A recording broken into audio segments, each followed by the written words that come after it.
TJ, congratulations on another impressive victory. Now, I got to ask you, I mean, with all the history, everything that happened, all the things we've done, how personally satisfying is this victory for you tonight?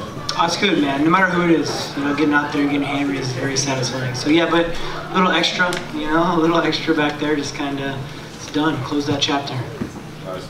You know, it was obvious after you heard him the first time that he never really fully recovered, but I mean, he was in there for a while, and you were going full speed for quite a long time. I mean, was there ever any part of your head that said, I got to back off the throttle a little bit, you know, we could be going 2, 3, 4, 5?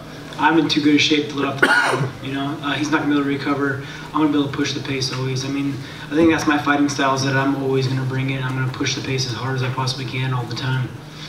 And before this fight this week, I mean, you said that, you know, you'd be interested in going down to 125 and facing Mighty Mouse. Now that Mighty Mouse lost, I mean, does going to 125 to face a Henry Cejudo have that same excitement for you, or was it something about, you know, the legendary Mighty Mouse? That's whatever's going to give me the best pound-for-pound fighter in the world. You know, I believe I am that guy. So whatever that biggest challenge is, let's bring it. Cejudo mentioned too that he'd like to come up to 135. Yeah. Does that entertain you, or would it be more about, you know, getting that second belt? You know, I don't really think the guy would deserve it. You know, I mean, he's still got. I mean, Joseph Benavidez just beat him. You know, yeah, he lost a split decision to Pettis, but I didn't agree with that loss, you know. So I mean, I think there's a lot of stuff there, and he's got possibly a trilogy with Mighty Mouse. So I don't know. I'm open for whatever, though. I'm not stepping away from a challenge, that's for sure. And lastly, for me, I mean, the name that I think a lot of people are throwing out is Dominic Cruz. I mean, there's history there. He's getting healthy. Is that something that appeals to you right now? First things first, I can't wait to go home, have a staycation, you know, enjoy my house out in Colorado, get on the lake, jump on my boat, enjoy my son and my wife. So that's the first thing. We'll figure it out with the team. Shoot, man, why don't we bring on Brock Lesnar? Stipe's looking for a fight. You got any interest? How much did your eye, if any, affect you? You know, because it closed up fairly early when you landed that right hand. Did it affect you at all, and did you have any sense of urgency because of it? No, not because of the eye. I did feel the eye though right away. But I can get flicked by someone, and for whatever reason I bruise, I cut easy. You know, this bone structure just it doesn't do very well. It's like GSP. You know, you hit him with anything, he's gonna get bruised.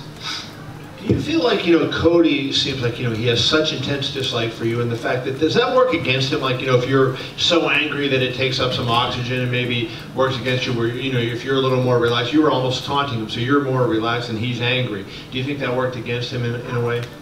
I don't think that had to play a factor with anything. I think just he has some technical problems that he needs to fix, and I really don't believe he's got a chin. You know, he plays a dangerous game. He likes to get in there and slug it. You know, I worked a lot with my boxing in this camp. I worked with Hoyle Deez's gym out in Indio. I did a lot of boxing, tried to sit on my punches a lot, worked a lot with Dwayne on that right hook when Cody was coming in. We were planning on him throwing a right hand. And every time he throws his right hand, he drops his left. You know, he's looking to throw a left hook. He's fast, right? He throws a big right, left hand, but he drops it to his pocket. So we were just planning on timing it. I got a great coach that game plans with me and just timing that as he comes in, and kind of let some of the technique go out the window and just be mean, you know? I was going to ask you about his chin. Did you have any occasion, like, did you find from sparring with him, like, this guy has a weak chin, or was it just when you fought him in the fights? When I fought him my last fight, wasn't anything in sparring.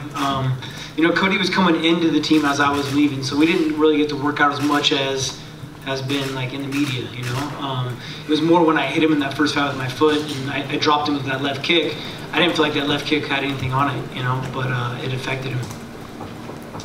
TJ, congratulations. I appreciate it. Yeah. Hey, I know that, you know, when you get off this boat on your vacation, you're probably going to start thinking about that next opponent. And the thing is that, you know, Henry Cejudo, I think, has a pretty good chance to really capture a pretty large fan base. Yeah. And the fact that you both, you know, are from Southern California, is that, I mean, at the end of the day, don't you think about the finances of the fight now, considering where you are? And is he the more attractive opponent than Cruz at this point, potentially?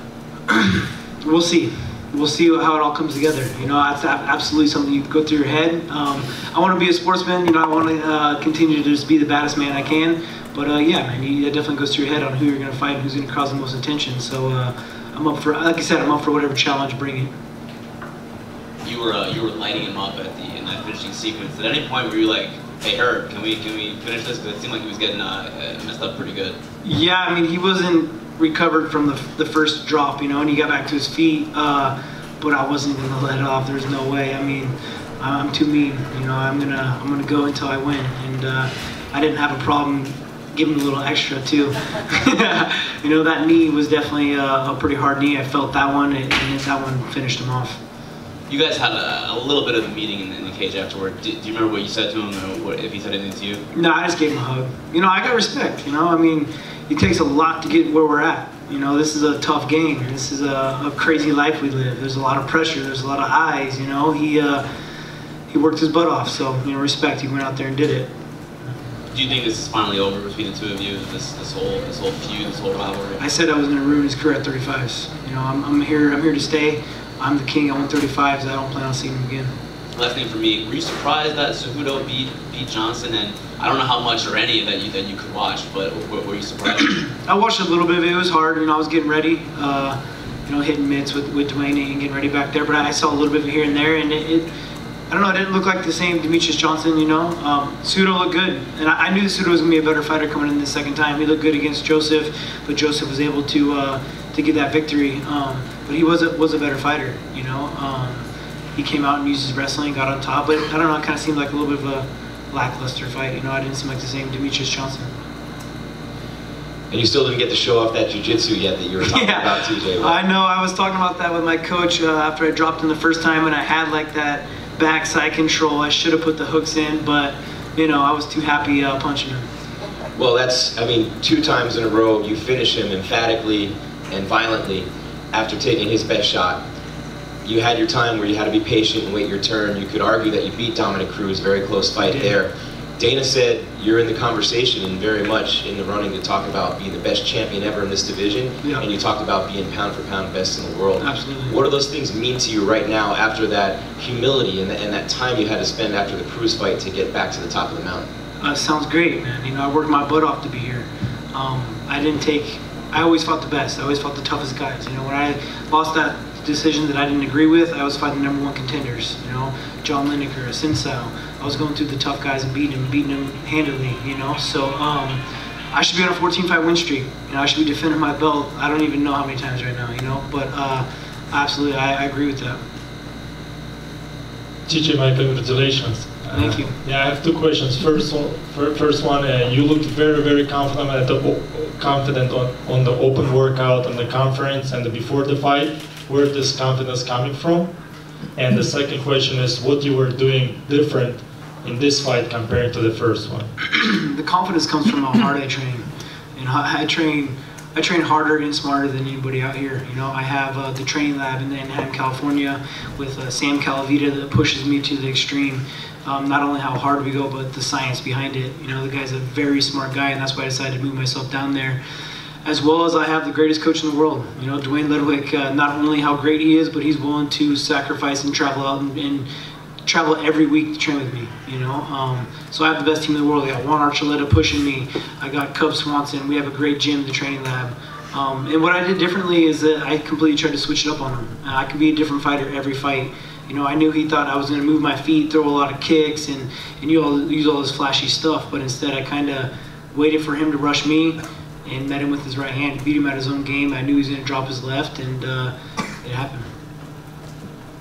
Hey TJ, you and Dominic Cruz obviously 1 and 1A. It's inexplicably linked seemingly for the rest of your careers. Now tonight you came out and I'm the best 135 pounder there ever was. Arguably had that fight that should have gone your way. But for those listening, what do you feel like establishes you as the best ahead of Dominic? Where do you think you're a step ahead in that avenue? I keep fighting. I'm not on the couch. I'm not behind the desk hurt. I'm out here fighting. I'm performing. I'm fighting the best in the world. Anybody else? You good? I appreciate it, guys. Thank you. Congrats. Thank you.